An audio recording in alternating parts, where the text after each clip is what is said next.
Father God, Most High, we offer our praises to you, reckoning that even as the Most High, you have condescended to love us and draw us close to you. Your blessings are unchangeable and beyond anything the enemy can disrupt, and we just bless your name. Amen.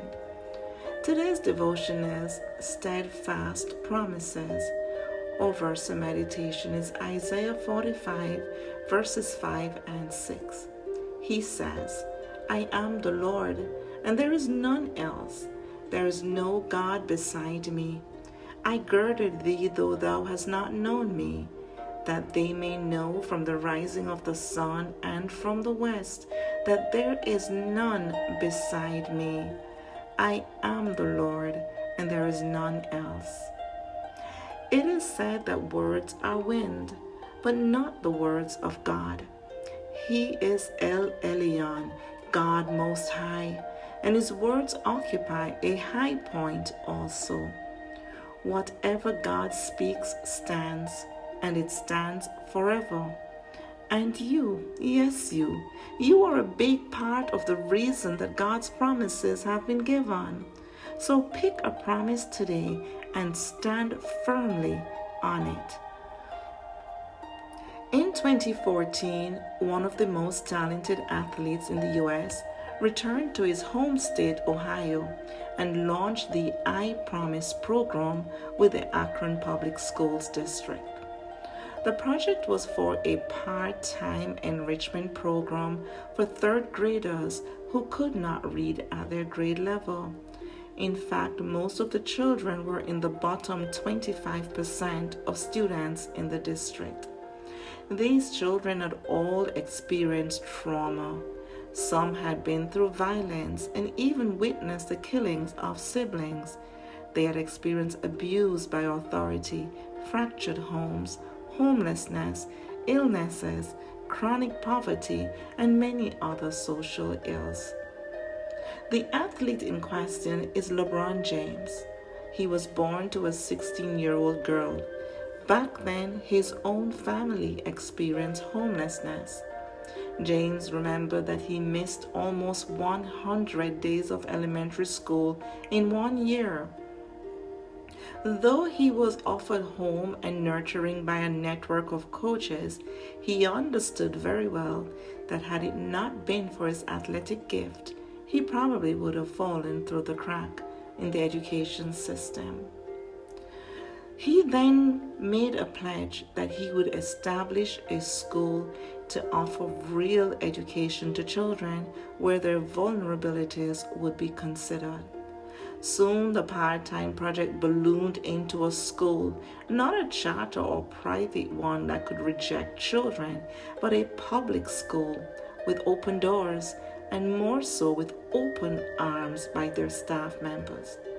1,300 students benefit now, and they're all guaranteed a free college education. The promise of LeBron James to establish the school was taken seriously because of who he is. And even now, students and families are looking forward to college because of who has made the promise. But there is a bigger promise maker that we all can be sure about. 2 Kings 17 verse 6 records the first captivity of Israel.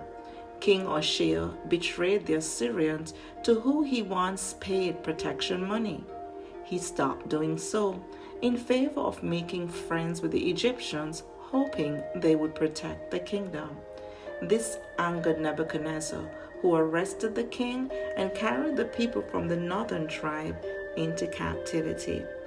He then brought people from all other countries to settle in the land. 3 years after Hoshea, the new king, Jehoiakim, rebelled against the Babylonian rule and once again turned to Egypt for support. Nebuchadnezzar laid siege to Jerusalem in about March 597 BC. He took everything of value, and with the exception of the very poor members of the population, he took everyone into captivity.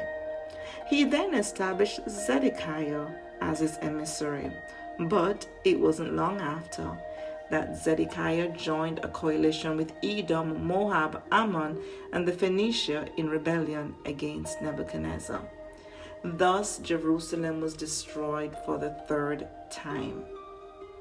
The common thread with Israel's downfall was that they did evil in God's sight. They rejected God's commandments and soon rejected God Himself and set up a false worship.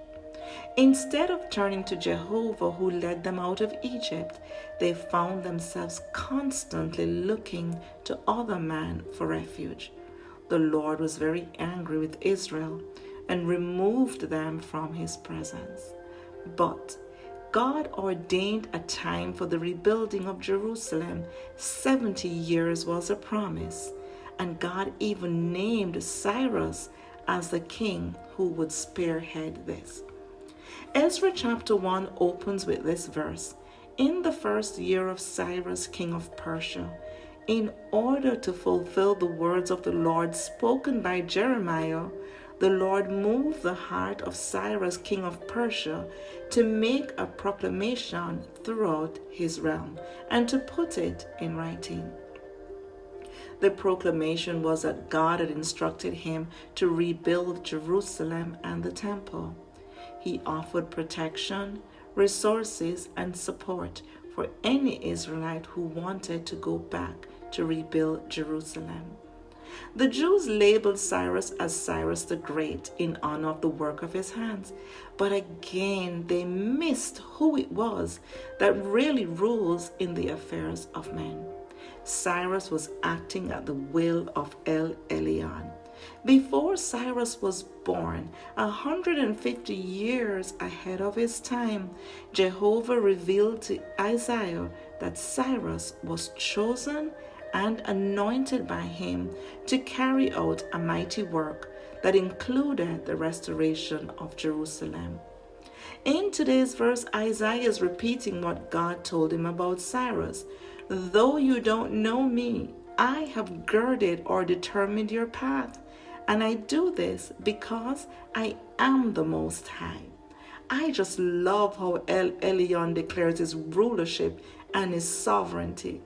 I do this because I am the Most High.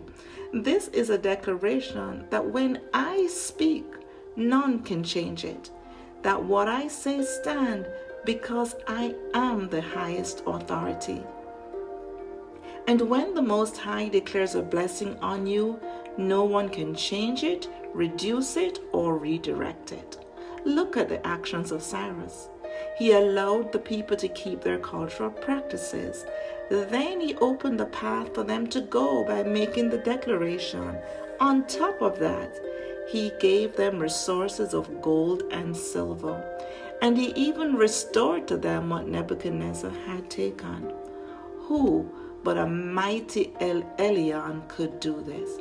Despite the rejection from Israel, El Elyon had spoken over their future, and because his words can never return to him void, the nation of Israel was blessed by his words and his steadfast promises. I just feel so safe and secure when I think of how Elyon declared that I am the highest power and no one can contend with me. Do you feel that way too? Just knowing that nothing can usurp the authority of our God and that he never has need to change his mind about anything. Whatever he says, he means it, and we can stand on it. When the James Family Foundation made a pledge about school, people in Akron were excited, and even now they anticipate college. When El Elyon said 70 years to rebuild Jerusalem, it was 70 years. The mighty one is on our side, folks, so we can stand firm. In Psalm 57 verse 2, David, while hiding in a cave, recognized that despite the reality of his then present circumstances, God's declaration over his life would stand. The verse reads, I cry out to God Most High, to God who will fulfill His purposes for me. And we say, Amen and amen.